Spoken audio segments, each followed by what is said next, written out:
They didn't yell, they didn't scream, they just acted like I wasn't there. That's how I learned my place in my own family. It was the night of my parents' annual summer gala, the kind of event where the chandeliers glint, the champagne flows, and everyone somehow becomes a little more performative than usual. My brother Ryan, the golden child, arrived like he owned the room before even stepping inside. Tailored suit, polished shoes, that effortless charm that made everyone hang on his every word. Social media worthy smiles, endless praise, the kind of aura that made people say, he's destined for greatness. And me, I was the shadow in the corner, sipping punch from a glass I kept twisting in my hands, nodding politely, watching my name, my presence, fade into nothingness. Every conversation about summer trips, birthdays, graduations somehow circled back to him. Every compliment, every proud parental smile, every success story was his moment. And I existed only as a background note in the soundtrack of his spotlight. "Can't you just let him take the lead?" my mother whispered when I walked past the kitchen, her voice calm, soft, almost rehearsed. In our house, that phrase translated perfectly. Disappear, shrink, keep quiet, nod, smile, accept. So, I did. A few weeks earlier, I had thought this would be just another event. Maybe a night of awkward smiles, but ultimately harmless. I'd made peace with being the quiet achiever in the family, the one who kept the books, paid the bills, and celebrated silently when no one noticed. What they didn't see, or maybe didn't want to, was that life had been very different for me outside of the gilded cage of family expectation. While Ryan traveled, networked, and basked in praise, I built my own world, my own rules, my own empire. Bridgepoint Capital began as a small idea scribbled on a napkin in a shared co-working space above a bar. Cheap coffee, flickering fluorescent lights, and the constant hum of strangers chasing their own dreams. I was just another overworked 20-something with a slide deck and a dream. Investors smiled politely. They said I was impressive. Then they handed money to men with worse ideas, less vision, and far less grit. That's when I learned a lesson that would shape every decision I'd ever make. The world doesn't hand you credit for being competent. It hands it to whoever looks like they belong. I didn't belong in their eyes. Not yet. I maxed out credit cards. I sold my car. I ate ramen for weeks. I lived in apartments with paint peeling from the walls. But every spreadsheet, every pitch, every sleepless night added up. Bridgepoint began to grow, slowly, silently, powerfully. At family gatherings, when I was still allowed to be seen, they'd offer a polite, disinterested, "We don't really understand what you do, but good for you." Then immediately pivot to Ryan, his grades, his internships, his next big trip. I was visible enough to be acknowledged, but invisible enough to never interfere. 2 days before this particular summer gala, the reminder of my invisibility came sharply. Ryan had emailed me asking for help on a minor investment analysis. I read it and realized he was trying to shortcut his own work. Instead of doing the calculations himself, he wanted me to do it, and in his polite, brotherly tone, he masked it like a favor. I refused. "You're dramatic," he said in a follow-up text. "Everyone helps each other." I didn't reply. That was the moment I realized he had no idea what effort meant. He'd never been tested against failure, never faced rejection, never been forced to earn respect outside of our parents' filtered approval. And in that filtered world, he was a king. The night of the gala, the room buzzed with laughter, the clinking of glasses, the hum of live music. Ryan floated from group to group, collecting compliments like trophies. I hovered near the buffet, pouring myself a glass of water, watching my parents beam. Every word they said about him, every smile, every story, it was rehearsed. Performance over authenticity. I could see the subtle glances between my father and Ryan, the unspoken messaging of, "We chose wisely, This is our heir. My mother, gracious and composed, repeated the line I'd known since childhood. Can't you just let him shine? It was meant to silence me, to remind me that my role was secondary, that ambition, intellect, and hard work counted for nothing unless it aligned with the family's narrative. And yet, while Ryan basked in borrowed glory, I smiled. Not out of happiness, but because I knew something they didn't. Their narrative had no power outside these walls. I had been building something they could never touch. Bridgepoint had customers, revenue, investors who believed in me, not my last name or my ability to charm. Every decision, every strategy, every sleepless night had crystallized into authority.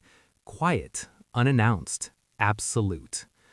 By the third year of these galas, I wasn't just another family member in the background.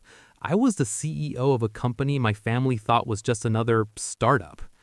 No one in that glittering ballroom knew it. Not my parents, not Ryan, not a single guest. They were celebrating a golden child, oblivious that the empire they whispered approvingly about was mine all along. I leaned against a marble column, glass in hand, pretending to observe small talk while mentally reviewing Bridgepoint's quarterly growth chart in my head. Numbers, spreadsheets, investor emails. That was my real family. That was the world I controlled. And yet, I didn't want revenge. Not yet. That wasn't the point. The point was presence, power, proof. I'd learned that slow burn influence beats dramatic confrontation. Patience beats instant gratification. And in the quiet corners of that gala, I felt the truth settle in my chest. Their approval didn't matter. My life, my work, my ambition, they were untouchable. And the more they tried to write the story, the clearer it became that the ending was already in my hands. As the evening drew on, Ryan raised his glass for another toast. My parents smiled like proud stage directors. I sipped water. I didn't raise mine. Their words, their admiration, even their staged applause, it was irrelevant. I was building something real, something unshakable. That night, I left the gala early. Winter breeze brushing my face, I walked to my small apartment, pulled out my laptop, and checked the Bridgepoint dashboard. Live accounts opening, capital flowing, small businesses thriving. For every Instagram post, every toast, every golden child comment about Ryan, there was the quiet proof of work, of impact, of authority. And it was mine. I wasn't invisible. I wasn't forgotten. I was untouchable. And that, I realized, was the start of a story they would only witness later, when the quiet achiever they dismissed finally owned the table they thought they controlled.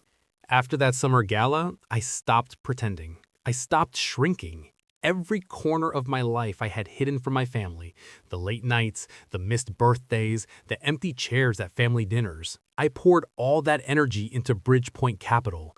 What started as a cramped office above a noisy bar became my sanctuary. Cheap coffee cups littered the desk, whiteboards scrawled with numbers and strategies lined the walls. The hum of a single fan kept me company while I worked past midnight, chasing a vision no one else seemed to notice or believe in. The first few months were brutal. I called investors with shaky confidence, pitched concepts that could change industries, only to hear polite rejections. Impressive, they said. We'll be in touch. But then they'd fund someone else, a man with a weaker idea, a stronger suit, and better connections. The world rewards appearances, not merit. I learned quickly. If I wanted power, I had to take it myself. I maxed out credit cards, sold my car, skipped vacations. Every personal sacrifice became a line item in the balance sheet of my future. My friends worried. Olivia, it's too much, they'd say. But I didn't care. I had something they couldn't see. I had control. Bridgepoint started small. Local clients, tiny investments. The margins were low, but the lessons were priceless. I discovered how to negotiate, how to predict market shifts, how to turn small wins into momentum. Each step was deliberate, silent, unseen by the family who assumed I was still letting Ryan shine. The irony wasn't lost on me. While my parents praised Ryan's MBA internships, his brief leadership experiences, and his golden trips abroad, I was quietly leading an actual team. I was shaping a company that mattered. Every decision, every strategy, every sleepless night built a structure far more stable than Ryan's superficial accolades.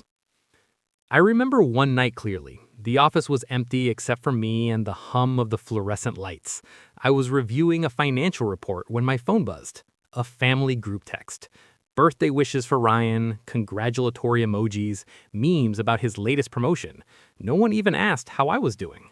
I closed the phone, smiled to myself, and went back to work. My empire wasn't going to be mentioned in a group chat. It wasn't going to be praised at a gala. It was going to speak for itself, loudly, unmistakably, and long before anyone realized I'd built it.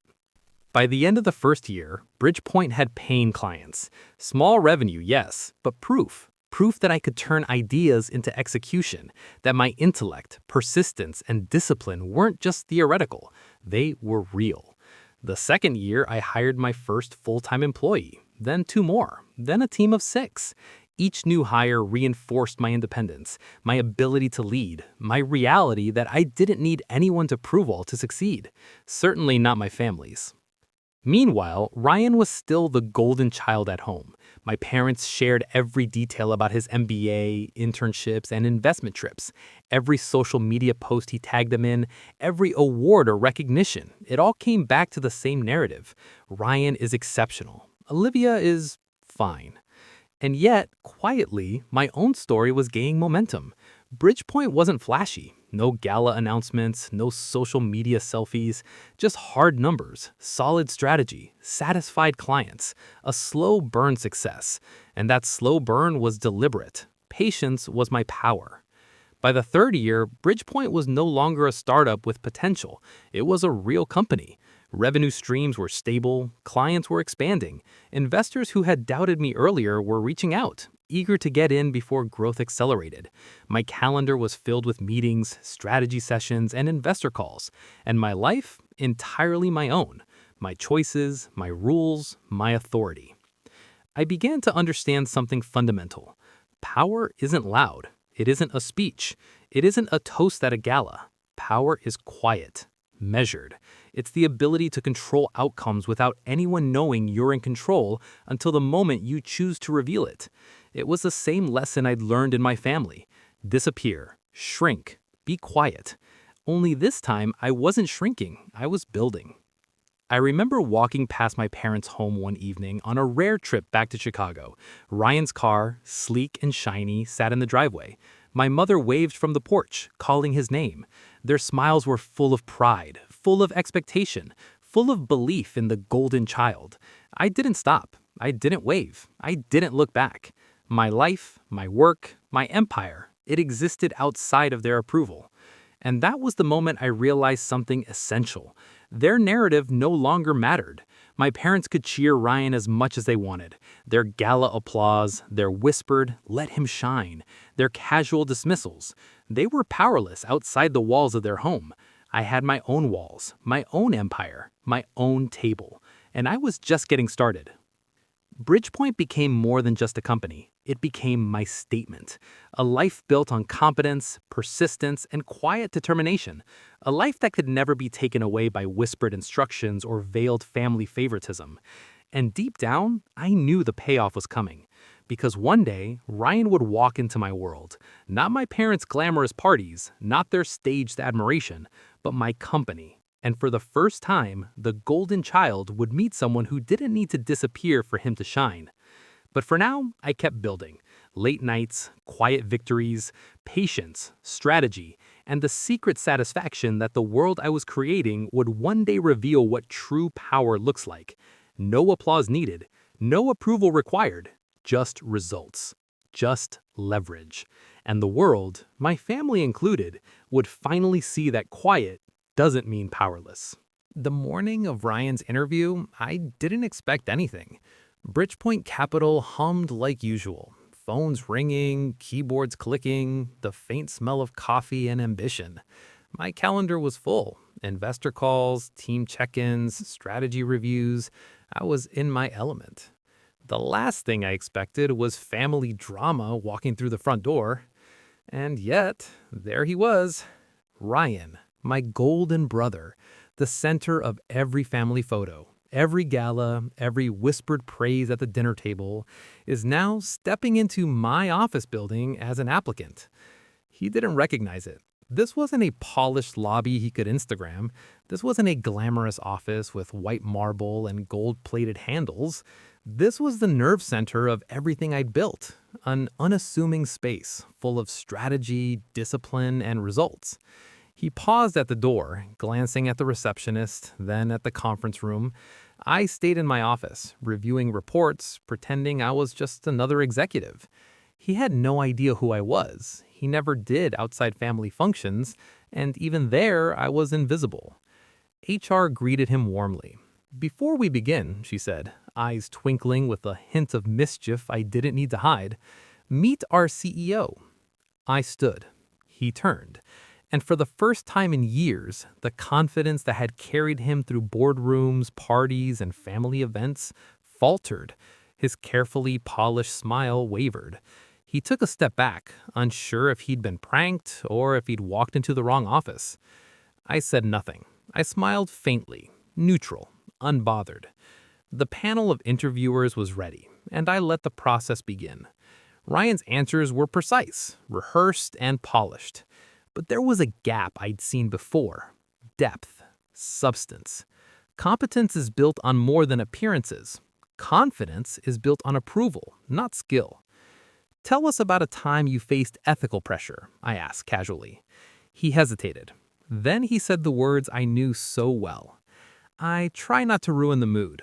The same logic that had erased me at every family gathering. The same logic that had allowed him to take the spotlight while I stayed silent. I leaned back, observing, not smiling, not mocking, not gloating, just watching the truth settle like gravity. This was his moment, not mine. Yet. HR scribbled notes. The other executives nodded politely. But the air had changed. The old hierarchy, the one enforced at summer galas, holiday dinners, and whispered family comparisons, was gone. Ryan's stories of leadership, his investment trips, his accolades, they meant nothing here. His golden child aura couldn't carry him through Bridgepoint Capital. Not without skill, not without results. We moved on to strategy questions. Numbers, projections, problem-solving scenarios. His answers were surface level. He grasped concepts but couldn't apply them under pressure. Every hesitation, every word carefully chosen to impress, revealed his reliance on privilege, not preparation. I didn't interrupt. I didn't offer hints. I let him stumble. I let him navigate a world he assumed he understood but never truly did. Later, I asked him a question about leadership accountability. "How do you manage a team that disagrees with your approach?" He smiled, that same practice smile, the one that charmed our parents and family friends for years. "I keep the peace," he said. My chest tightened, not with anger, but with the weight of history. Because I knew what that meant.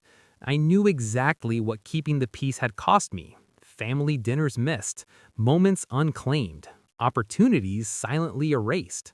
And now he had just told me he would do the same thing in my company. I let the meeting run its course, observed every microexpression, every hesitation. When it ended, I shook hands, polite, professional, neutral. No words of family judgment, just business. Later, in my office, I spoke with HR privately. "Is he ready?" she asked curiously in her voice. I shook my head. "No," I said. "Not for the role he wants. Not yet."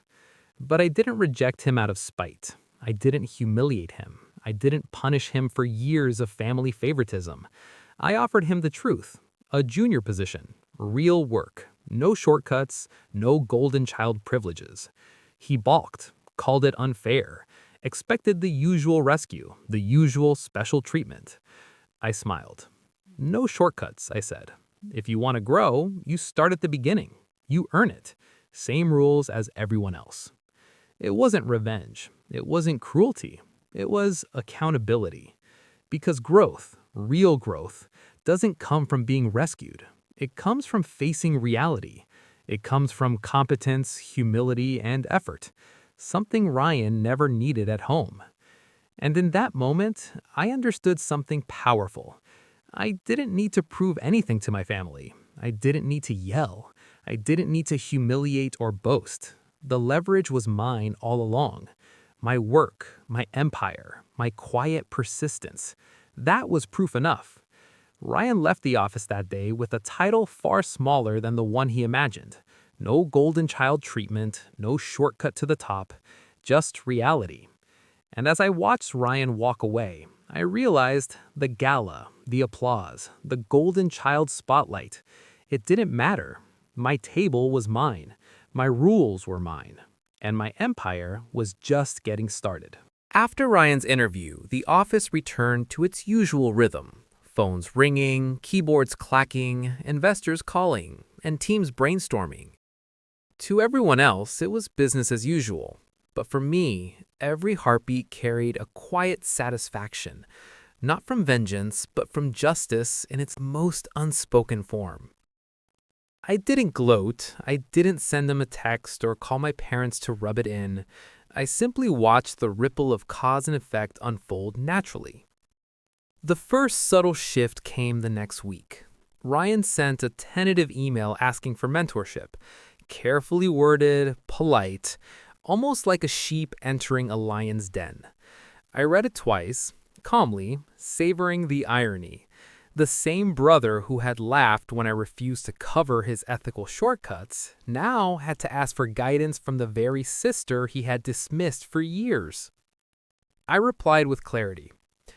I'll be happy to mentor you, but on the team's terms, not yours. No shortcuts, no favors. You start at the level we agreed, and you grow from there. The email hit like a gentle hammer. He hadn't expected boundaries. He had expected leverage. He had expected the golden child magic to follow him anywhere, even into my company. Meanwhile, the office thrived. Bridgepoint Capital's numbers continued to climb. Investors began to see us not as a rising startup, but as a company with vision, discipline, and consistency. My team, who had once joked about my meticulousness, now called me a strategic force. The very skills that had been minimized at family dinners, focus, ethics, restraint, were the exact qualities that now commanded respect in the professional world. Then came the moment I had been quietly preparing for, the family gathering.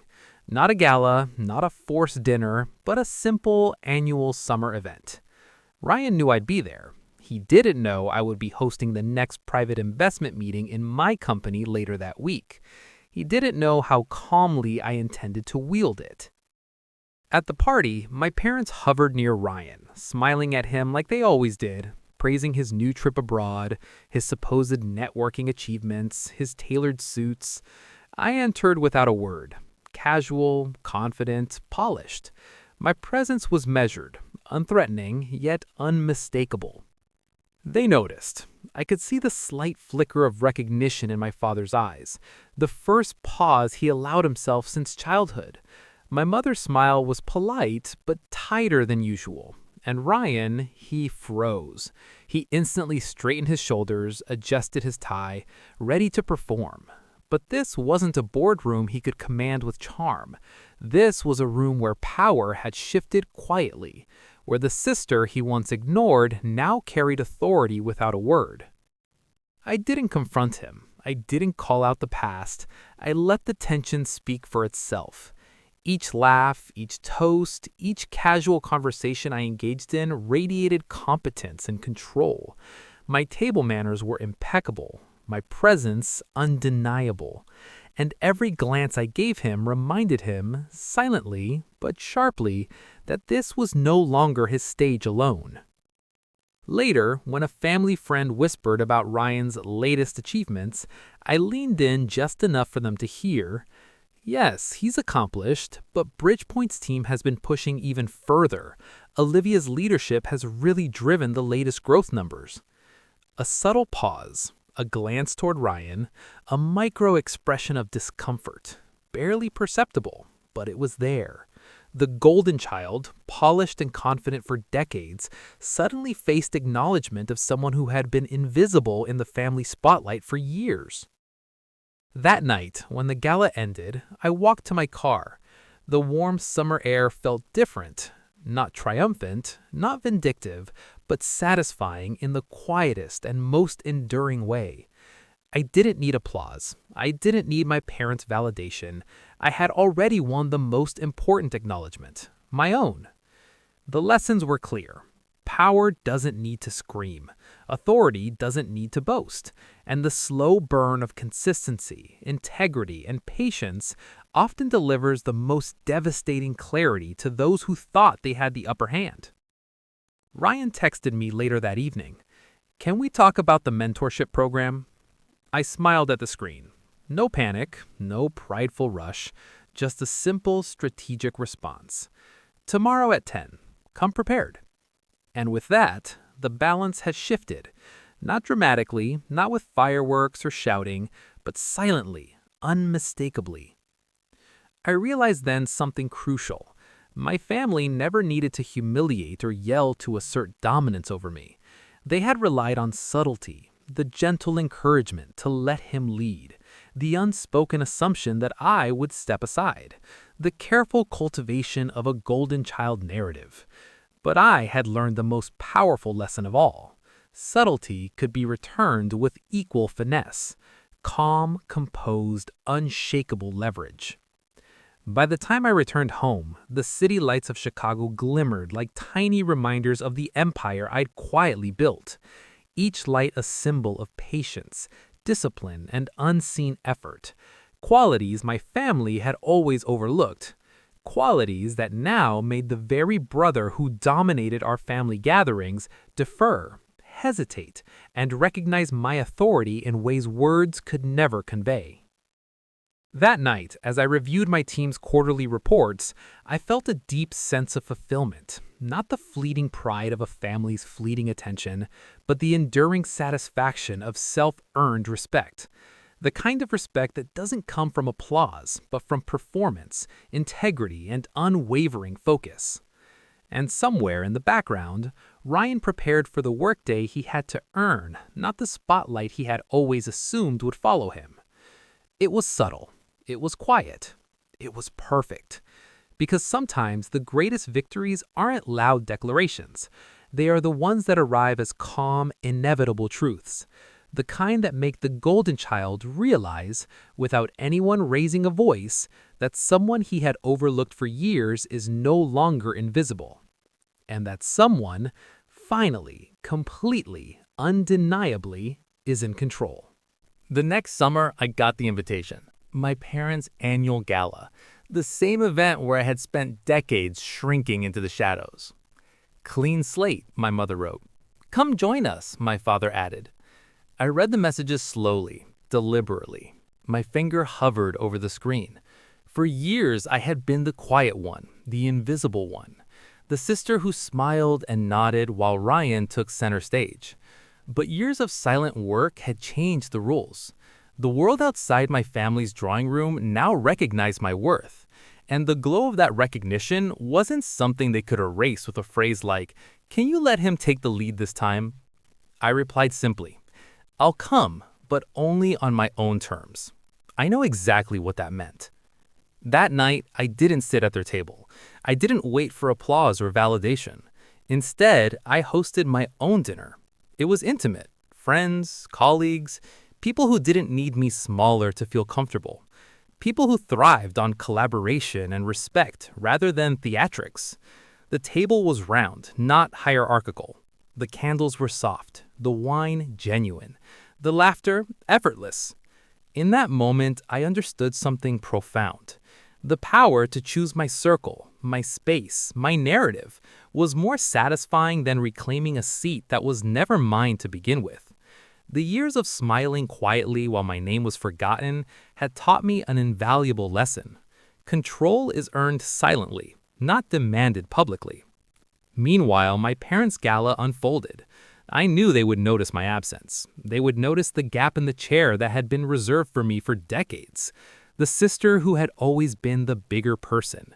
The one who kept peace while Ryan shone. I imagined Ryan glancing around, realizing the subtle shift. The spotlight he had always assumed belonged to him no longer needed to illuminate a family member who had quietly eclipsed him in every meaningful way. At midnight, my phone buzzed. A photo. One empty chair at my parents' table. No caption, just space.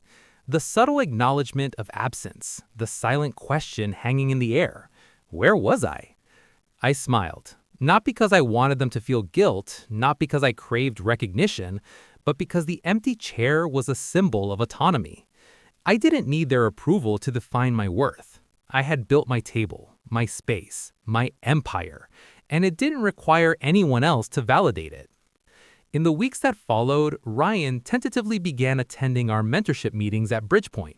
He came with a mix of humility and awkwardness, still adjusting to the reality that leadership wasn't a gift handed down by family status. It was earned, repeatedly, every single day. And every time he stumbled, every time he tried to lean on charm or past privilege, I reminded him silently that growth wasn't about shortcuts, it was about accountability. At family gatherings, I continued attending selectively, not to flaunt, not to compete, but to exist on my terms. I was no longer invisible, no longer expected to let him shine. I no longer carried the weight of making others comfortable at my expense. I was present, but only when presence served clarity, dignity, and self-respect. And the subtle lessons continued. I learned that real authority doesn't need drama. Real influence doesn't require lectures or speeches. It exists in the way you hold yourself, the decisions you make, the boundaries you enforce. Power, I realized, is quiet, ethical, and consistent. And when wielded with precision, it leaves the arrogant scrambling to adjust.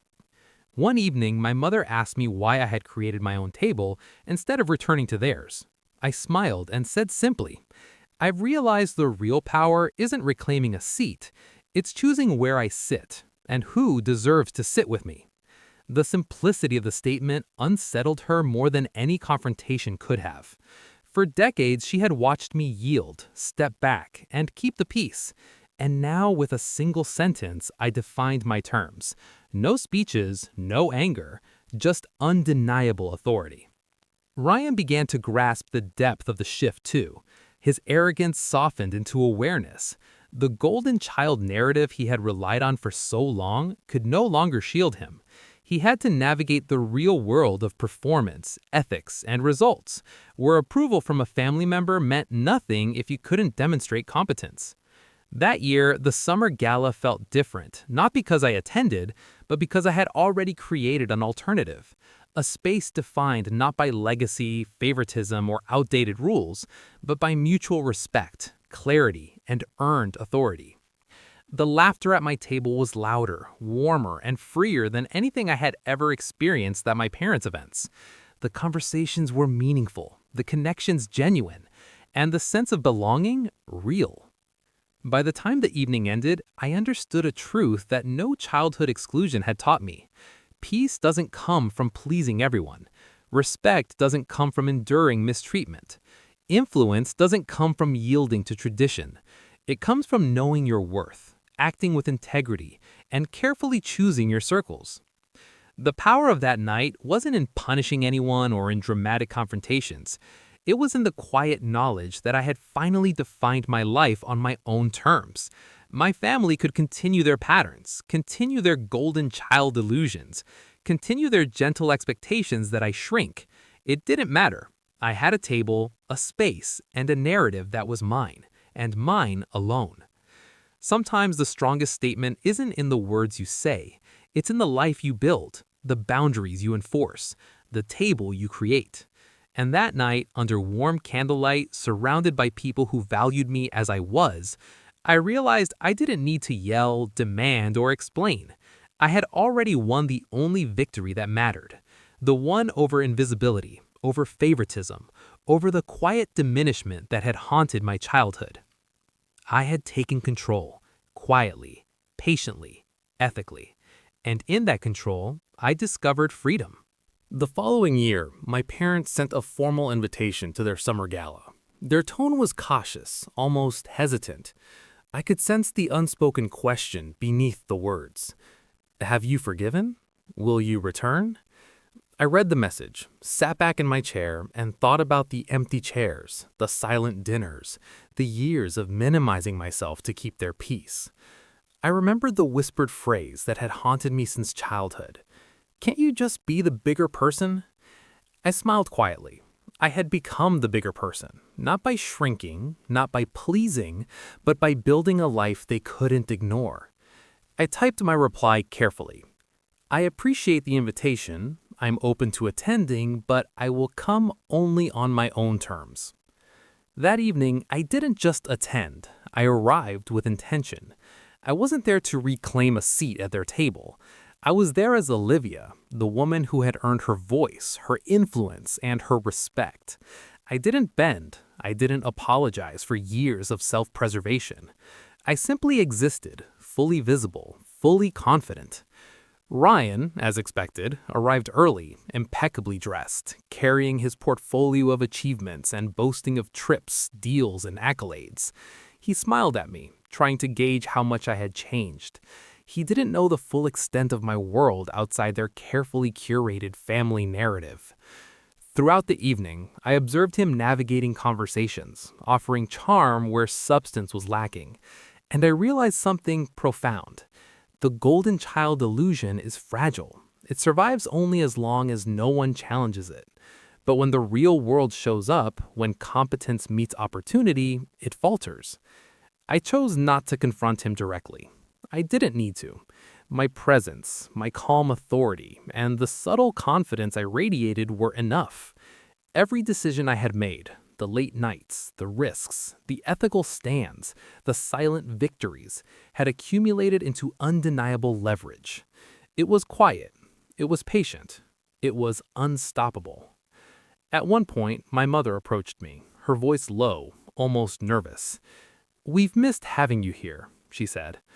I looked at her, met her eyes without anger, without accusation.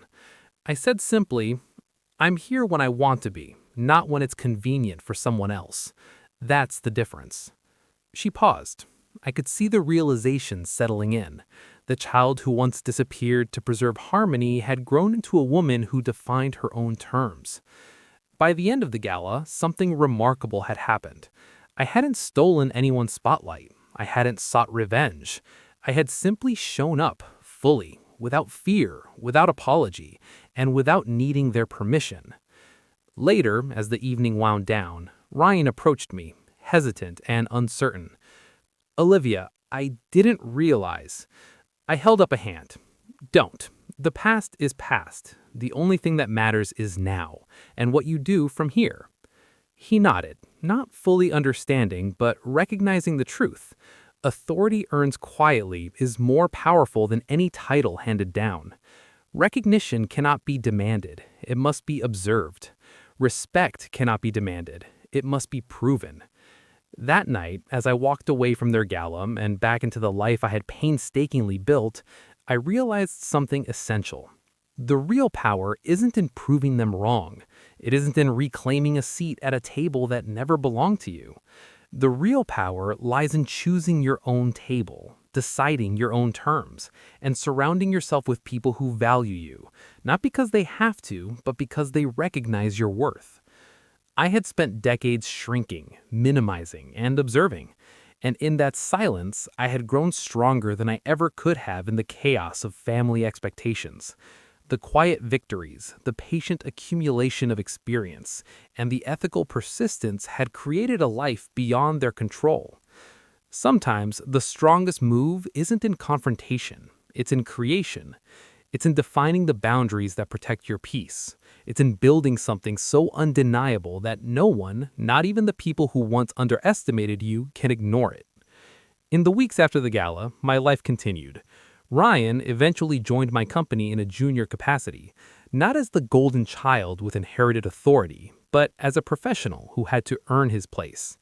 The dynamic shifted quietly, subtly, ethically. I didn't gloat, I didn't lecture, I simply upheld standards, guided with patience, and allowed accountability to teach its own lessons. And my family? They learned a harder truth than any conversation could have taught them. Influence cannot be granted, respect cannot be claimed, recognition cannot be forced. These things are earned silently through persistence, ethical choices, and the courage to define your own space. So, if you were in my place, what would you choose? Would you shrink to keep others comfortable? Would you wait for permission to exist? Or would you finally stand, define your space, and create a life where your presence is undeniable? Because that, more than anything, is the true victory.